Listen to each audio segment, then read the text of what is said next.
The one and only Leadbelly. Good morning, how are you? Good morning, Blues.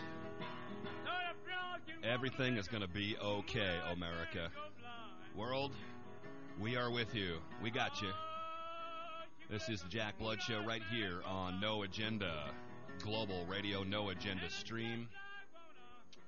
Happy to have you today. May 9th, we're live. 2012, it is Wednesday.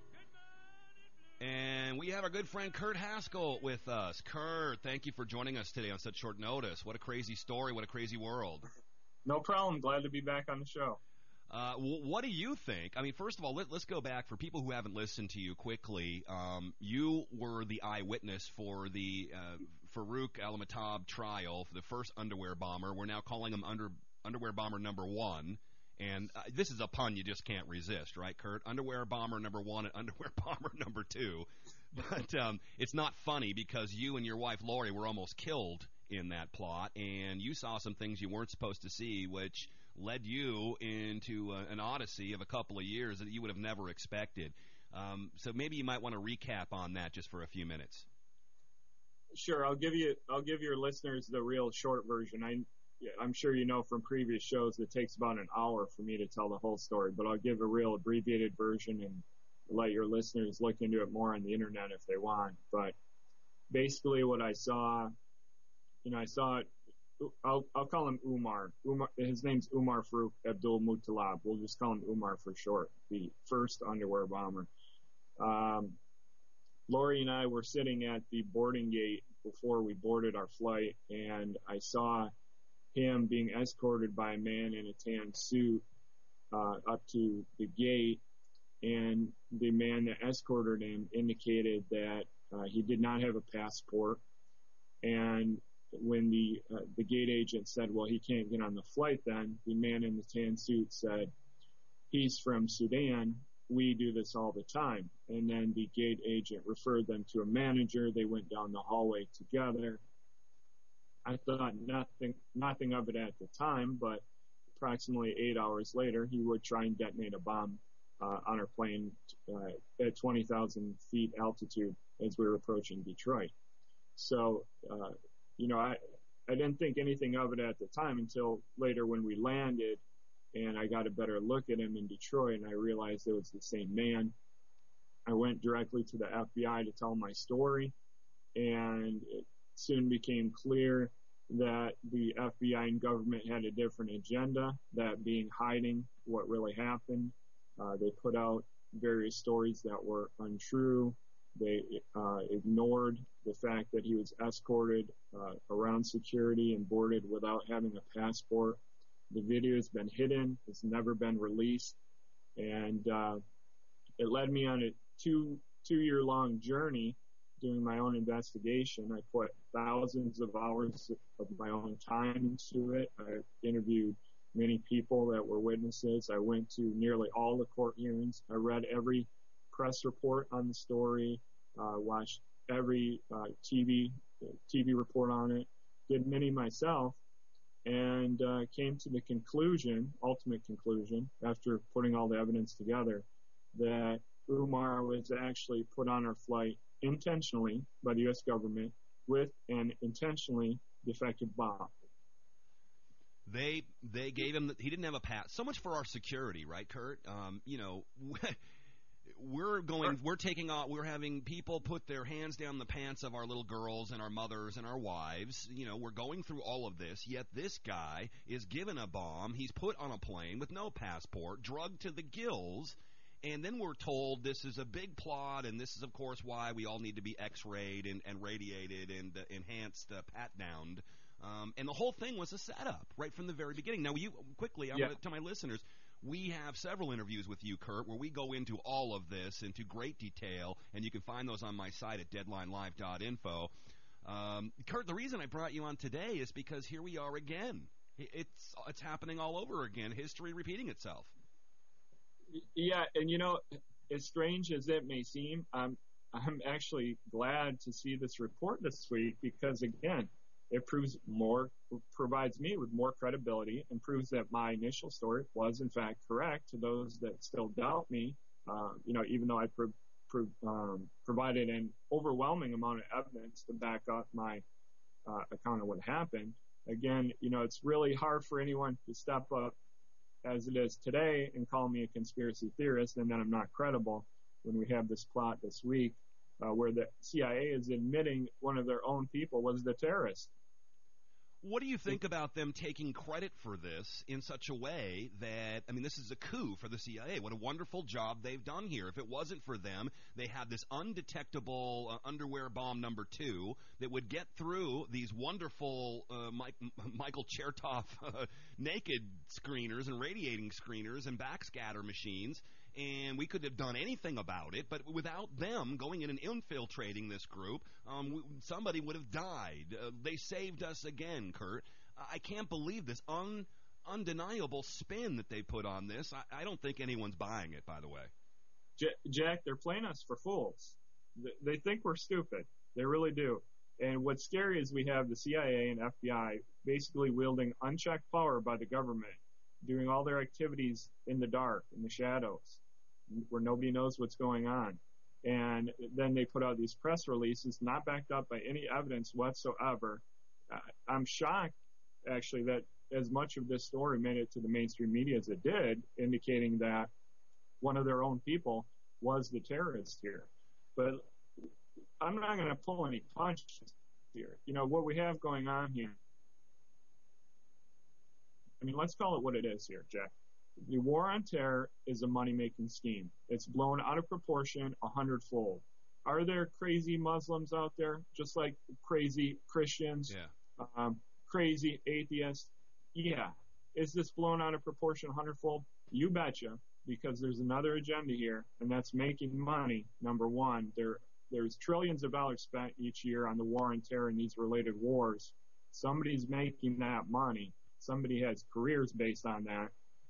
And also that what goes along with the money supply is the ability to put in laws related to the war on terror that people would never put up with otherwise, such as the Patriot Act, the NDAA, the creation of our TSA, et cetera, unconstitutional laws that clearly violate our Constitution. But the war on terror is being used to put these into law. It's being used to justify invading countries for whatever purposes we want, just by declaring that there's some sort of terrorist threat there. Now we see Yemen.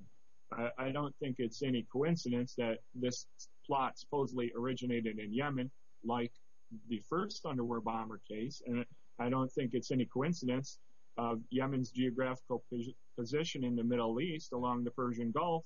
And I don't think it's any coincidence that the U.S. would love to occupy and maintain a presence in Yemen, protecting the oil supply in the Persian Gulf. Well, more than we already do, because these regions are unstable, Kurt, so this is a way to kind of bring them back into stability. Talk about cost-benefit analysis here. As you say, these guys, these intelligence groups, Black Ops and Mercs and all the rest, they've got to justify their existence and their payroll. This is, again, billions of dollars. Same thing with the drug war. They've got to come up with these patsies or these alleged plotters in order to keep the money rolling in. But then they benefit because they're selling the x-ray machines to all the airports. They benefit because now here's another reason to go in and send BP in for their oil. Here's another reason to keep the drug routes open. It's unbelievable. And then, as you say, this is a matter of freedom. See, freedom is always the answer. I don't care what the question is. In this case, less freedom. Thank you very much. NDAA, signed in the dark of night on the New Year's Eve. And this, by the way, being repealed in states all over the country. See, again, people aren't going for this anymore. So, what about this? How safe does it make us? I talked about this yesterday, Kurt. Make us when our government is constantly crying wolf all the time. And if something actually is afoot, we're going to go, whatever, and not pay any attention to it. It's just the government, again, entrapping somebody and crying wolf. It makes us very unsafe for a couple of reasons. One, you're right. It's the boy crying wolf here. I'm forgetting the exact wording of the phrase, but the American public's going to get to a point where they just don't believe any of this, and that's really going to jeopardize things if we have a legitimate attack, which is possible, unlikely in my opinion, but nobody's going to believe it. But more so than that, we have this policy on terrorism where we just go in and take over countries and bomb them and kill and maim hundreds of thousands of people. And I just ask your listeners to consider this. What would happen if things were reversed and we had some of these Middle East countries invading the U.S., killing our families, killing hundreds of thousands of people here, bombing our buildings? Would that create some hate in the survivors? And I would say so. I think you would have a lifelong of hate towards the people invading your country. And I think that's exactly what our foreign policy is creating. Invading these countries, I don't think we have a significant threat of terrorism now, but they're creating these people that will hate the United States for their entire lives because we killed their relatives. For generations. For generations. Yeah, absolutely. Well, look, I mean, the winner gets to be called a freedom fighter. So if we're attacked, we're freedom fighters. We're not terrorists. We're protecting our sovereignty and our country and our culture and our way of life, which is exactly what happens on the other side. And I mean, I don't want anyone to blow anyone up. I'm nonviolent, and I think an eye for an eye makes the whole world blind. But what are you going to do? If you're in Pakistan right now, if you're in Waziristan, if you're in Yemen, if you're now in Syria, if you're in Libya, with these monsters now in charge of Libya that we put in charge so that Europe can get their oil and China wouldn't get that oil. See, this is what it's all about, folks. It is economic global warfare, and it's a global war on terror, phony war on terror, to control us at the same time. Kurt, this is great because I get a look at you. He can't see me, but I can see him because I got a video feed coming. We got to get that, guys, at No Agenda. We got to get a video feed so we can put stuff like this and people can watch Kurt in his handsome face. An unexpected gentleman just on a plane around Christmas with his wife and never wanted any of this and ends up in the middle of a spy thriller, pretty much, that even Tom Clancy couldn't make up. I don't know if you made this up in Hollywood, if anyone would believe any of this, and we don't believe it now. So I guess it kind of – did Jerry Bruckheimer write this script, man, for Underwear Bomber #2 and #1 or Shoe Bomber? Unbelievable. It is unbelievable.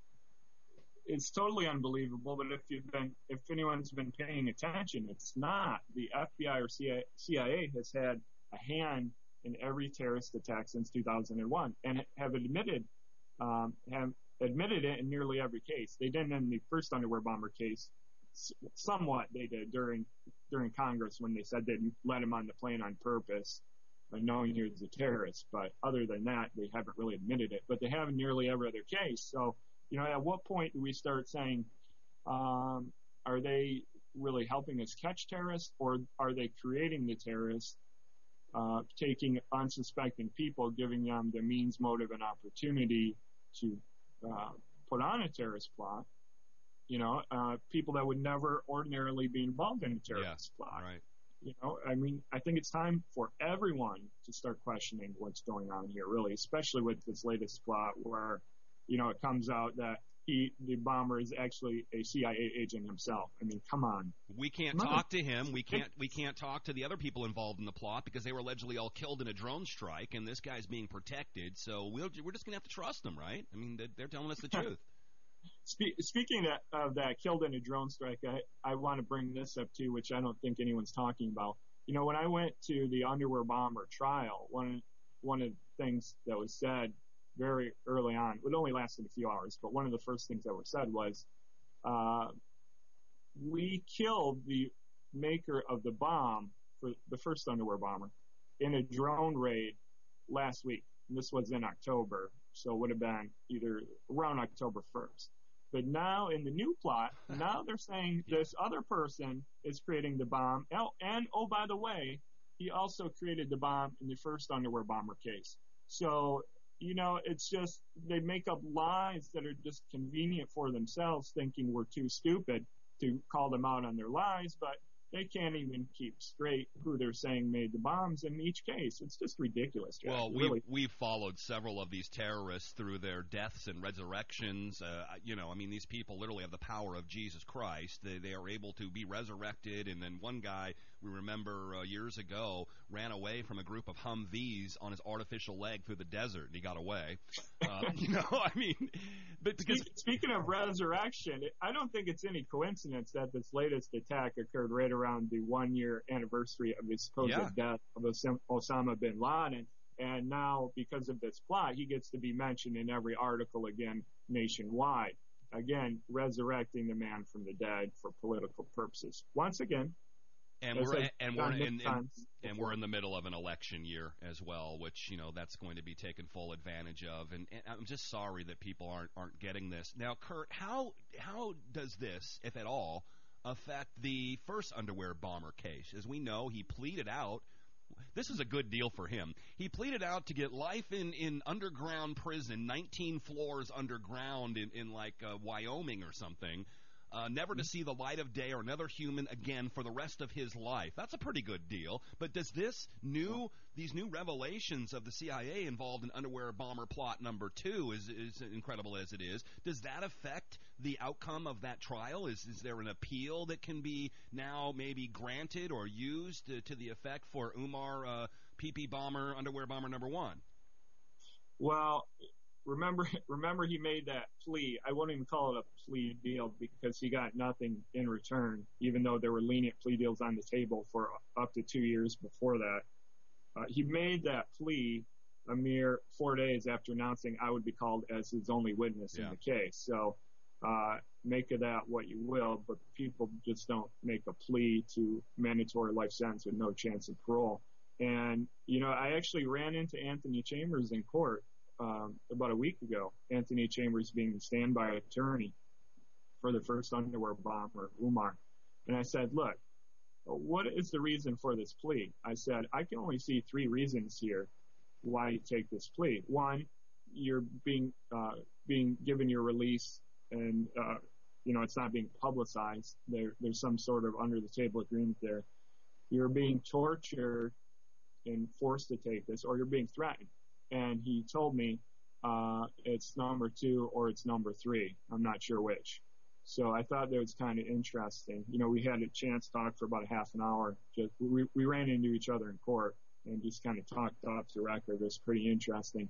But no, as far as an appeal, he has filed an appeal on his sentence, but there's not any chance he's going to win that.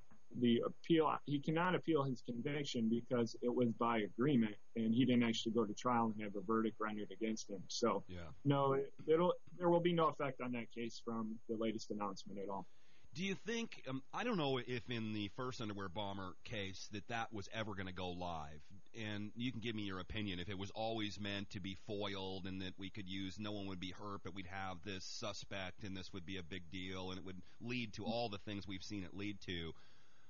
But this second one, I wonder sometimes if this might have been a false flag that we're all expecting that might have gone live and then was discovered and cover was blown and they had to reel everybody in and then throw this whole thing out as maybe an excuse and then, of course, use that and benefit from it as well.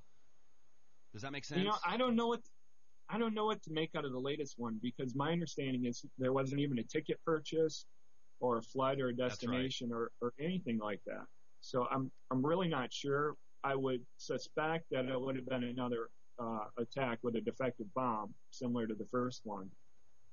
You know, to what extent, I don't know. If they would have let him go fly like they did the first one and light it on the plane, I suspect that's probably what they would have done, you know, with a defective bomb. But, of course, to have people know you have a defective bomb, there has to be some kind of fire. Right. Otherwise, nobody even knows you have a defective bomb because it does nothing.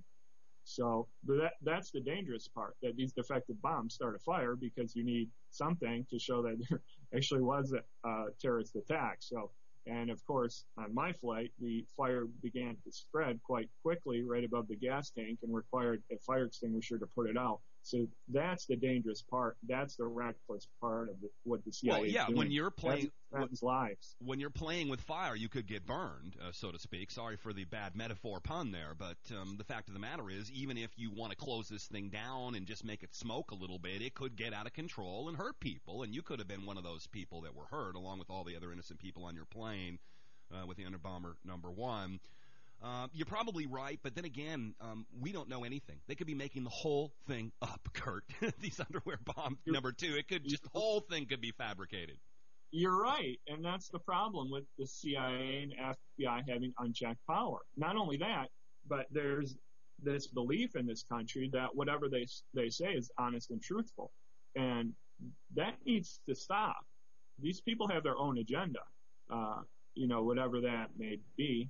People have their different beliefs on what that may be. But this government was never meant for anyone to have unchecked power like the CIA and FBI do. That's why we have these system of checks and balances between the judicial, legislative, and congressional branch.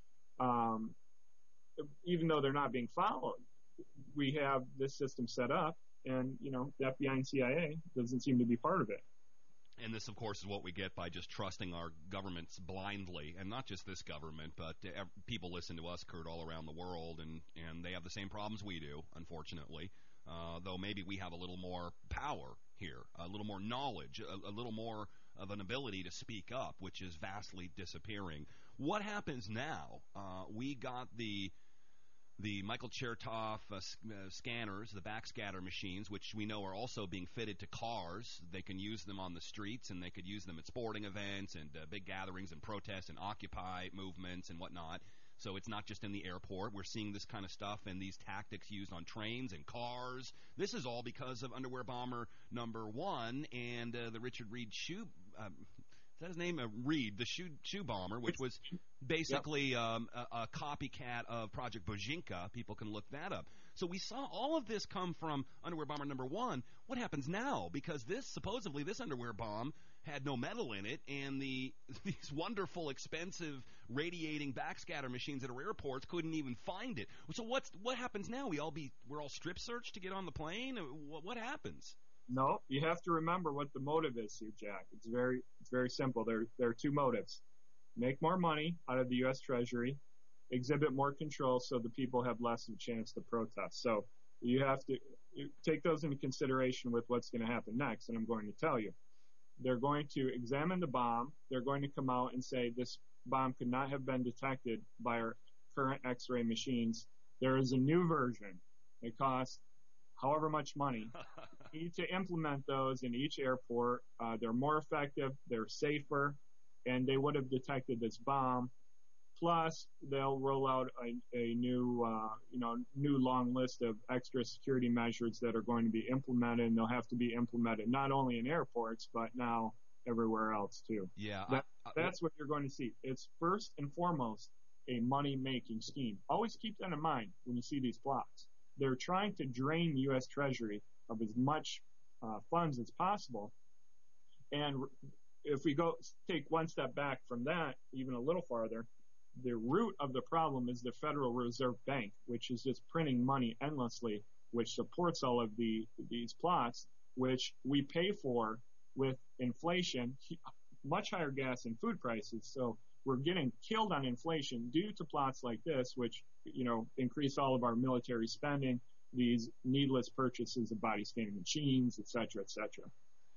Okay, I mean, I'm down with that, and that makes a lot of sense, but it also is about intimidation and control, and I've been saying all along that the end game to this TSA thing that's been happening all over the country, people are outraged, is to start an El Al, that is an Israeli airline-style profiling measure using biometric passports and pre-registered travelers. That they've called this before the CAPS 2 program, which failed to gain traction. That way you don't have to stand in line. You don't have to go through all these machines. You can just walk right up and get on the plane. And if they look at you and you're Middle Eastern, or you might look suspicious, like the 4-year-old girl that they caught the other day, who was hugging her grandma, and they thought she might have had a gun. Unbelievable again. But this is really, I think, where they want to go. They want to make us so disgusted with this, Kurt, that we're begging to be profiled everywhere we go. I really believe that's the end game, and I think they're going to get it if we don't wake up here. It could be, but the ultimate, that is the means for control, but the ultimate goal is this, to have one central bank that controls all the money in the world. And that is the goal. You're talking about the means of carrying that out. Electronic money, stemming by the protests. way. Yeah. Electronic. That is the goal. A one world central bank that controls the entire money supply. And then, we have all these measures to keep the population in check, like you're talking about. some of these ID programs that you'll have to pass through to get into the grocery store, the mall, what have you. Otherwise, you can't get in at all. If you don't, if you're not participating in their system, you just can't use basically anything. That's the ultimate goal.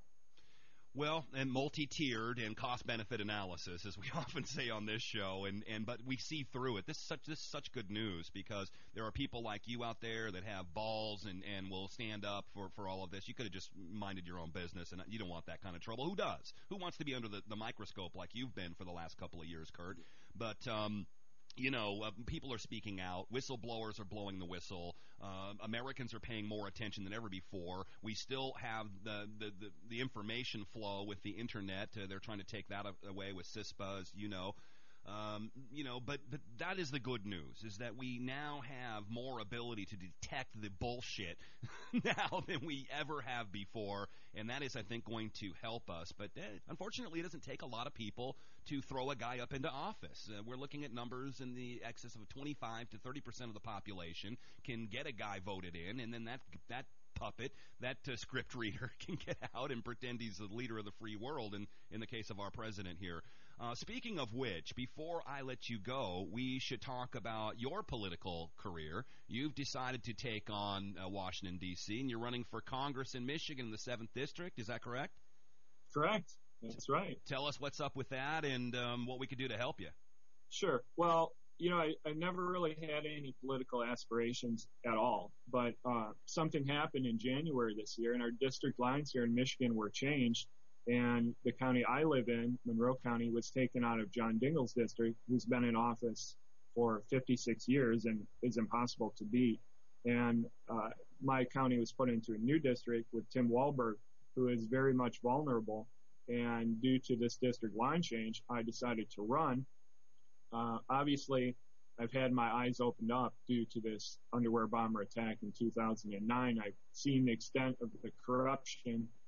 I've seen how innocent people's lives are affected by the extent of this corruption. And I have goals of getting into Congress, continuing to speak out for the Constitution against many of these illegal laws that we mentioned today, and against continuing the Federal Reserve Bank. It needs to be ended. We need to go to a hard money standard so that these funds aren't available to fund these illegal wars.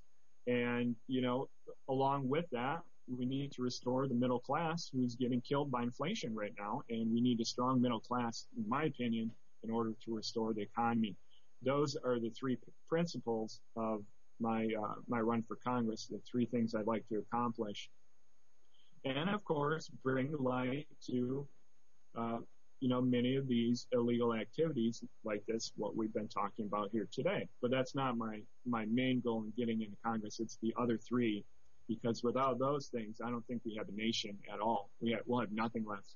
Legalize freedom, Kurt. That's what we're hoping for. And we're watching Ron Paul talk about all of these things and look at the traction he's getting. It appears that America, especially the youth in America and around the world, really ready for these ideas. When I first started this show, we talked about the Federal Reserve not being federal, having no reserves, owned by private banks, and pretty much broke down the whole scheme with guys like G. Edward Griffin and on down the line. And people thought we were conspiracy theorists, and now look at them. We've caught them. There's a semi-audit. We found them sending $16 trillion of ones and zeros over to Europe. That's the money we have to pay interest on. We caught them loaning themselves money, our money, at no interest, bailing themselves out after they crashed our economy. You want to talk about the 1%? It's the 1% of the 1%, and these are the guys. But now it's just common knowledge. Look at this grassroots movement just exploding, excuse the pun, all around the country. And, Kurt, you're part of that. Are you running as a Republican, a Democrat, independent, libertarian, what?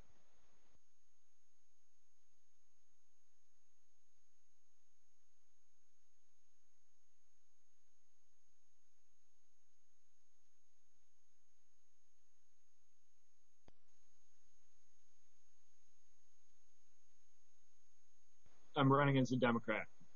Although I would say that I have quite a bit of appeal to the Ron Paul Republicans. I've actually had quite a few of them contact me in support of my campaign, saying that I'm the first Democrat they're ever going to vote for. The two big similarities I have to Ron Paul is my strong support of the Constitution and my strong support of ending the Federal Reserve Bank and going to a hard money standard. So, I think that has a lot of appeal with the Ron Paul Republicans too, and not just the Democrats. So, but to touch on your point about the people waking up, I agree on that entirely, that people are waking up. I took a few minutes last night and earlier today to look at some of the comments on this new underwear bomber case to see what people were talking about and if they believed it or not. And I would say 50% or so are making negative comments talking about how the CIA and FBI are staging all these attacks. So I think that, to me, that's real. And the other 50% are probably they're probably paid stooges putting that in, making sure that there's at least somebody out there standing up for the cover story. Right. I didn't even think of that, but you're probably right. Oh, it is the internet. It's easy to do. We got to get the Hutari up there. I know you might have followed their case up in Michigan. They were set up in the same way, an FBI entrapment case. They were going to kill us all, and then there was no evidence. The great judge up there, who was also a Democrat appointed by Clinton, dismissed all the charges and let these guys go free after 2 years of being in jail and going through all of this, their lives ruined. But I know, and they're listening to this show, Kurt, and I know they love you, and they'd probably do anything to support your I don't know if you want their support after everything, but I'm sure they could help in some way, and they are really good people. This is what we found out. They were people that went out in their community and helped people during disasters. They were what the militia really is supposed to be in this country, and I thought that all came out in the wash, and in the end, they're free. But we need help for Kurt Haskell in the Ninth District. Do you have a website and people can go and volunteer? We can't actively tell people to give you money or anything on this broadcast, but help him, folks, get him elected. Yeah, I have a website. You can go to kurthaskellforcongress.com. Obviously, there's a link on there where you can donate to my campaign if you'd like to. Of course, if you just want to talk about myself positively on the internet, that will also help with my campaign. And, just try and get the word out there. I am for saving this country. We need to save this country. It's on the edge of collapse right now. And I think your listeners that have been paying attention to my story know that I will speak up against evil when need be, and against wrong, and will speak for what's right. And I'm not intimidated. It doesn't matter to me if the government is against me, like they were in the underwear bomber case. It doesn't matter to me if the mainstream media is against me. I will speak up for what's right, just like I have been all along. I'll do the same in Congress. I'll just have more leverage and more notoriety for doing that. So yeah, I feel the tide turning. Well, look at Lugar, 36 years voted out. Now a guy named Murdoch is taking his place. I don't know if that's a good thing or not. When we saw Lieberman when he was voted out, Murdoch, is it? The guy was a major hawk. He was part of the Lieberman, McCain, and Lindsey Graham cartel that never saw a war they didn't like and were basically in the pocket with AIPAC and those guys. But he's out 36 years. And Lieberman, when he went out, he went independent and bought another election for himself. And so I don't know. All those people that have been in Congress a long time foreseeing the downfall of this country need to be voted out regardless of what party they're in. They've had the opportunity to speak up and to call out, things that have been wrong and stand up for what's right. And doing nothing's not an excuse. Playing partisan politics is not an excuse. They've done nothing, all of them, to help save this country. Instead, flushing it down the toilet with a $15 trillion debt, with illegal wars and supporting unconstitutional laws. They all need to be taken out of office. We need new blood in there, people like myself, people that stand up for the people and the Constitution of this country. Just a quick comment on the Huttery people, too. Yeah. Those people actually live in my district. They're actually in Lenawee County. And I was at an event out there just before the dismissal of the case, and one of my supporters told me, I went to school with one of those people, and I just don't believe what they're saying about him. And then here we are a few days after that, dismissal of the case on what appears to be very trumped-up charges by the Justice Department. It's unfortunate that some of these people had to spend 2 years in prison waiting for that result. But, here again, we see a federal government out of control. Well, and I'll add to that. I don't think even a year or two ago this case would have been dismissed. Even if they were innocent and there was no evidence, they'd have found a way to keep those guys locked up forever, just to save face, if nothing else, and everybody would go along with it. But that is a sign of the times, and the big wave is here. You're part of that wave, and I really hope people support you. Anything you want to add, and throw out your website again so people can go check you out and help you get elected. Sure. Kurt Haskell for Congress.com, KurtHaskellFor Congress.com. You can go on there, check me out, learn a little more about me. I also have a Facebook page for my campaign. You can check that out. And, my own personal Facebook account. If you're a supporter of mine, send me a friend request. I'll add you on. You can follow me. Yeah, and let's get Ron Paul to maybe throw an endorsement your way. I'd like to see write Ron Paul, and those guys would do a lot worse than endorsing my friend Kurt Haskell. No relation to Eddie Haskell, by the way. Hey, man, I really appreciate you coming on with short notice. Underwear Bomber number 2. I guess we'll get you on when Underwear Bomber plot number 3 surfaces. But thanks for breaking that down. All this and the story, and, of course, if you missed any part of this interview, all posted at deadlinelive.info just a little bit later today. Thank you so much, Kurt, for joining us, and best of luck to you, and stay in touch, okay? Thanks, Jack. Have a good one. All right, you too. Wow, folks. First of all, that's our first interview on this new station ever, and I think that's a good way to start.